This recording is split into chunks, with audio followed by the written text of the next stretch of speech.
এটা হচ্ছে ৫,৪০,০০০ মার্কিন পয়সার একটি লেপটিন।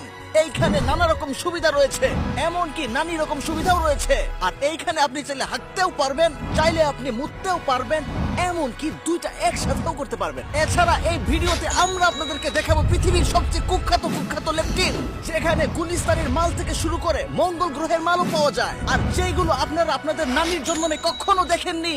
আর এতগুলো লেপটিন দেখে আপনারা আমাকে বাথরুম ব্লগার ভাবতে পারেন। আর বাংলাদেশে বাথরুম ব্লগিং করে মিলিয়ন সাবস্ক্রাইবার পাওয়া যায়। ভাই তুমি কাপল ব্লগিং করতে পারো, এখানে আরো বেশি লাভ। আরে না, আমি বিয়ে করলে আমার বউয়ের নামও কেউ জানতে পারবে না। যাই হোক, আমরা এই সব কয়টা লেপটিন দেখার আগে শুরু করতে যাচ্ছি প্রাচীনকাল ইন্টারন্যাশনাল লেপটিন দিয়ে, যেটা একটা জঙ্গল। ও জায়গাটা কি সাংবাদিক, তাই না? জিমি ভাই, আমি হয়তো মেয়েদের মতো করছি, কিন্তু এখানে লেপটিন কোথায়? তোমাদের বলতে ভুলে গিয়েছিলাম, এই গোটা জঙ্গলটাই হলো একটা লেপটিন। কি মাইয়াদের মতো ইউ করো, ড্যাম বলতে হবে। Ready, dam. সম্পূর্ণ ভিডিও দেখতে ইউটিউবে ডিসকোসিয়াম, এমআর বাস অথবা মিস্টার বাস লিখে সার্চ দিলেই পেয়ে যাবেন। যান।